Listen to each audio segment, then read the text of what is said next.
Welcome to another edition of Through My Lens. I'm your host, Karen Jackson, and I have a special family, my homegirl, all of that wonderful stuff is here with me, Mrs. Dale Cherie or Sherry? Sheree. Cherie. Mhm. Yes, Clements. And so I am so honored that you took the time to be a part of my Sheroes Survivor series. So Thank you for having me. thank you so much. And it was important that I do this. Again, I'm the ambassador for the Research HERS program, sponsored by the American Cancer Society. And it is an opportunity for us to not just raise awareness about the importance of research in cancer, but also to highlight all the services that are needed in order to really help our people who have been diagnosed with cancer to really heal and, as this series says, not just survive but thrive. And so I really appreciate you taking the time to share your story with us. So, Miss Dale, so tell me a little bit about yourself and tell me a little bit about um, your story. Okay. Like you mentioned, my name is Delcherie Clements. I am 44 years old. I have two daughters, they're teenagers, and a husband and a large family. And that is a major plus in my story, my family. I was first diagnosed with cancer, breast cancer, at the age of 42. I had invasive ductal carcinoma that was estrogen, progesterone, and HER2 positive. Now, the hormone estrogen and progesterone, that's common, but HER2 is something that's kind of new and it is an aggressive um, protein. So I was in early detection. My mass was only 1.7 centimeters. So they like for them to be two or less to be in stage one, level A.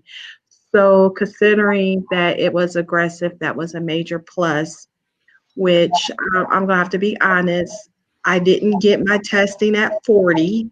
Like I stated, I was diagnosed at 42. And what got me to get tested, I was having back pain for like a month. And my husband kept telling me, you need to make an appointment, you need to make an appointment. I wasn't listening. So he called my family. So then my family started fussing at me, get an appointment, get an appointment. And so, where I hadn't been to my doctor in a year, all this was November, December. They didn't see me until the end of January. And when she saw me, my doctor's very proactive. She looked at my chart and said, you haven't had a mammogram yet. You need to go get one now. I said, okay, I'll do that. And within a week, I went and it was fast running down the hill. After that, it was no stopping, not a chance to breathe. Oh, wow. Yeah. So tell me, how did you feel being realized that diagnosis? I'm sure that had to be a scary moment for you. It was. I was scared twice because, when you get your mammogram, they'll tell you, like, well, this is especially in your first one. Don't be alarmed. Most of the time, they have you come back for a second because they have nothing to compare. So when I got called back for the second, I wasn't alarmed. Um, I'm a nurse. So when they did the ultrasound part and she came back in, like, well, the doctor may gonna need to see you next week. They're gonna want to do a biopsy. And so she came back in and said, well, no, he wants to see you tomorrow. And I was like, okay. So I started pausing. I'm a very positive, optimistic person. So I was like, okay, they just want to, he had an opening. So that's why it went from next week to tomorrow. And so when they saw me on a Friday, they said, okay, we'll see you on Wednesday with your results. Monday, my doctor's office is calling because she's very proactive. She's been in my chart and she saw something and they called me while I was at work. I was in a meeting. Actually, I was leading the meeting. And Wow. someone else was speaking and I listened to my voicemail and they said, you need to call. The doctor wants to see you tomorrow. So my heart dropped and it's time for me to speak. And just from a nurse, I just knew that wasn't good. So sure enough, when I went in to see her, my husband went with me because I didn't want to alarm anyone yet because we don't know anything. And Right. while she was talking, I just felt like I was Charlie Brown sitting in the class, listen to the teacher and just wah wah wah. I just when she said pre-cancer, and as a nurse, I know there's no such thing as pre-cancer. I didn't hear nothing else. Mm. Like and she escalated everything. Like she had me with the oncologist within a week. She said if they didn't respond, because I didn't know about the hormones in where she's a general practice, she didn't want to start explaining anything to me and be a disservice because that wasn't her specialty. Okay. And when I did get with the oncologist, they were with me for 4 hours because I had so many questions and they were very detailed. And I really appreciated that from my oncologist that they took the time to make sure they explained everything and answered any and all questions, whether I had it or if my family had it. So Oh, wow, wow. So tell me a little bit in terms of, you mentioned that, first of all, you're a nurse, weren't doing your screenings. How yes. did you feel about that? Just as a woman professional. Um, when I needed off, of course, for surgery, I was allotted that. But when you go through chemo, that's weekly, and FMLA really doesn't cover that because you Okay. only get 12 weeks. So chemo, like I was supposed to be in chemo for a year.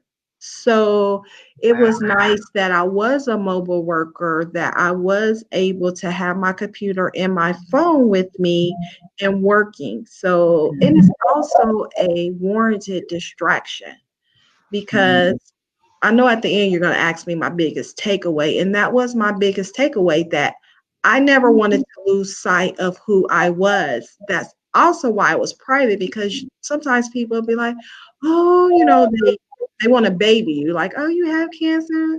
No, this is a fight. It's just like when you go fight a physical fight, you're not getting baby. You have to put on your armor, put your gloves on, and fight. So Absolutely. um, it was good to be there. And that was one of the things when I ended chemo, the staff and even the volunteers would say that you were always smiling every week. It never failed. You were in there smiling. Well, that's my personality. I'm just a smiler. So Mhm. I did not want to lose who I was, even though I was losing a lot of parts of me that I had no control of. But that one thing I had control of. And so, yeah. Wow, wow. And I have to ask you this too. Um, does cancer run in your family? I mean, is that something that, Yes, and so my sister was so upset with me when she found out I hadn't got my uh, mammogram. And as you know, my sister, she's my mother hen. She's always going to do this, and she felt bad because I didn't want. I feel like she was feeling like she dropped the ball when she didn't. It was just like my responsibility and my stubbornness. Everybody knows I'm a little stubborn that I just didn't do it. So it does run in my family. So I was really supposed to start in my 30s, not at wow, 40. Yes. wow. And Yes. is that a reason that it was maybe more aggressive, or it was just that that was just in the, No, that's just what sparked my cancer to grow. No. okay. Okay. Wow. Wow. And talk about that for me for a minute. You um, are 40 plus years old. Like you said, you have children. How did that affect you as a woman? So breast cancer to me affects women deeply, which from my viewpoint, especially when it's hormone estrogen. We all know that that's the hormone that makes us womanly, that makes us feel the certain ways we feel from time to time. And to know that that had to be taken away from me along with my breast, which is another thing that identifies us as women. It's not the only thing, but just certain things that identify us as women, it's taken away. And that that that could be very hard, still making sure to remind yourself that you're still that beautiful woman. Like, Mm. hair doesn't make you, the breath doesn't make you, but while you're going through this fight and there's so many things happening to your body and so much medicine going into your body, you have no control. Sometimes it's hard to stay focused on knowing like all those other things aren't important when maybe on today it is important, but tomorrow it's not. And it's okay for me to feel like that.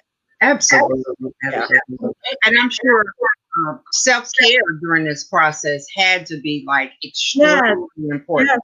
I have on lashes. I taught myself, and my youngest, she does cheer, so she Okay. did all the makeup. Because I was just a mascara and lip gloss type of girl. I didn't do like hair weave, so I had to learn how to do all of that and get help from both from my daughters because I had not a clue. This younger generation, they're all about the wigs and the extensions. Yeah, so they were a saving grace on that end.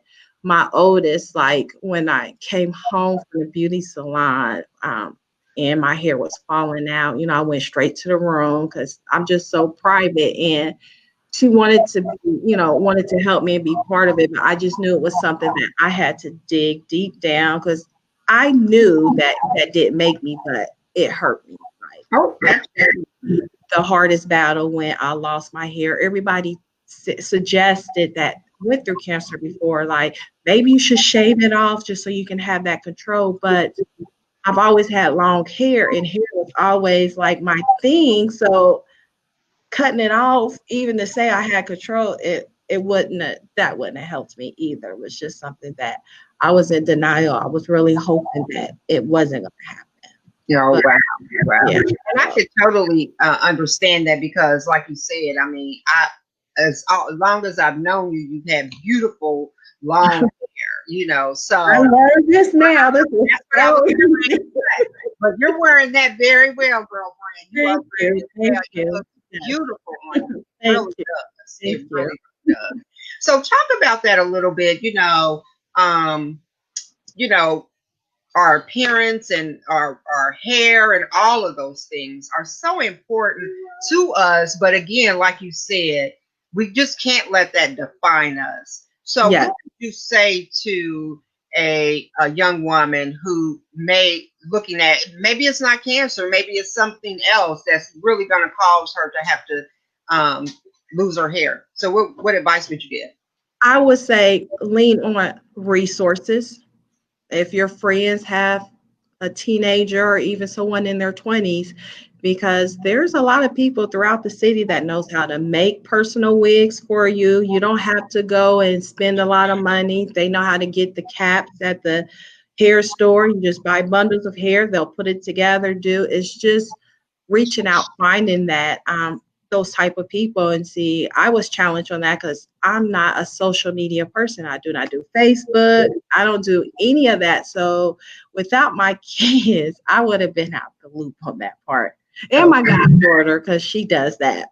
She does all the hair and stuff too. So yes, just leaning on those different resources because everyone wants to help, but really people only can help in their own special way. Everybody can't do the same thing. So including people in that helps them feel good too, like, oh, I am participating, why they're still respecting their boundaries. Because I would have to say that was the biggest part of my family where I didn't want to be bothered. Not that I didn't want to be bothered, just wanted to be focused on the fight and where I was still working. I just didn't want to be overwhelmed with the same questions. So I had different ambassadors without my family that other family members would call, even friends, people could call them. They knew who to reach out and my sister would tell them, okay, you could call me for this, call such and such for this. And transportation. My dad took me to every, because he's retired, to every chemo treatment. And Mm. stayed with me. He didn't have to, but he said that's what he wanted to do, and I respected that. I allowed that to happen. But if you don't have family, there's programs out there that provides transportation. They provide meals because I have people making meals for my family, even though my cooking too, but you know, Just everybody needs a break from time to definitely, time. absolutely, Yeah. absolutely.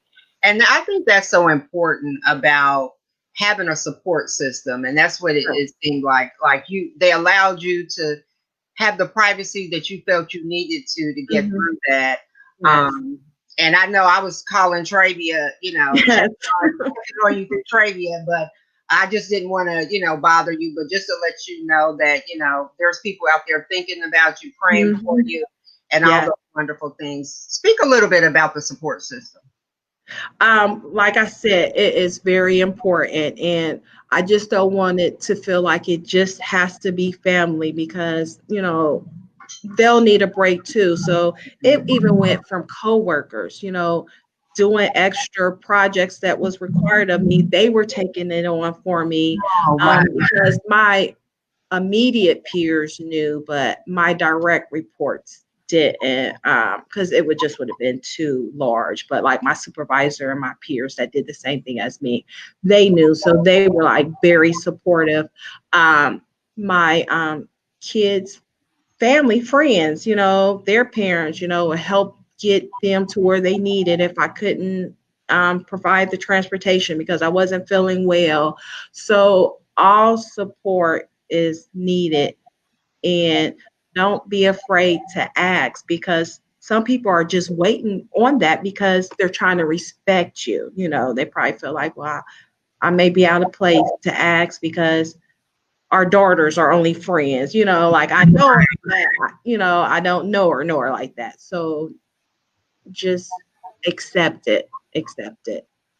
Well, that is And communicate like I appreciate you helping. I'm private, so don't be offended if I'm not always voicing things to you or talking to you all, so they can absolutely understand too, like, this is what I'm doing to do my fight and it's nothing personal against you. right. It's just part of that self-care thing that you're talking Yes. about. I Yes. think that's so important. And I want to hit on one more thing before we wrap. Mhm. You talked about there's so many services out there to help. I know that's one of the reasons why I wanted to get involved with the Research Hers program, because that's exactly what the American Cancer Society does, is help Mhm. meet the gaps and the needs of cancer patients, Yes. and even those who may not have the financial wherewithal to be able to do those services. How Correct. important is that in research in this fight? It's very important. I was blessed I didn't have to use the services because I didn't need it because I had so much support. I didn't want to call it anyway and take away from someone that really, really, Mhm. needed it. But the American Cancer Society, I feel, is the best first step because they'll have a list of all of the programs. Just by trying to go by word or mouth, you may miss out on some that were available that somebody didn't know about. Mhm. Mhm. And also at the hospitals, there's some that they know about unless you're speaking directly to a social worker to help you. But like when you're in there with the nurses and doctors, there's a few that they mention because they know they bring their patients to them sometimes, which is, I don't know if we're allowed to mention any of them. That's why I didn't want to, but, but the Cancer Society is the best place to start because they'll have all that information. And how important is research? Um, Support research is important. You have to be careful with Google research and getting the wrong information and making you more anxious than you already going to be with all the upcoming changes. And because I know my anxiety was around because I'll do a chemo treatment for so many weeks and then I had to switch to a new one. So the change was always a major anxiety point for me because I had got comfortable with the medicine, knew what it did to me. I was able to eat, it didn't mess with this and so just worrying about, I'm about to start this new one, what is going to happen next. And so I didn't look up the medicines because it didn't matter because everybody's body is different. And I was one of those, like even my doctor one time took a picture. I had got purple tongue. And Mm. she had to research and black dots all over my tongue. She had never seen it, and it was a rare condition seen in Black cancer patients. So Wow. yes, so sometimes it's just like you just have to just kind of go with the flow. You really can't over research because you're going to probably add a little anxiety. But the important research is getting your testing, Mhm. and if you find out you're positive, getting a hold of the Cancer Society to see what tools are available to you to help you through your fight.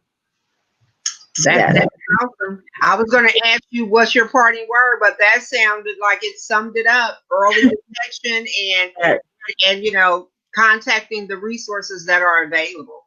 Yes, it is. Thank you so much for taking Thank the time you. and allowing me to participate. Thank you so much. I love you, girl, and Love you I too. look forward to after this quarantine, we'll get Get together. together, I know. Well, God bless you, and thank you so much for sharing your story. I know that it will change lives and help other women work through this process. Yes, thank you. And keep Bye. fighting. God Yes. bless. God bless you too. Bye. Bye bye.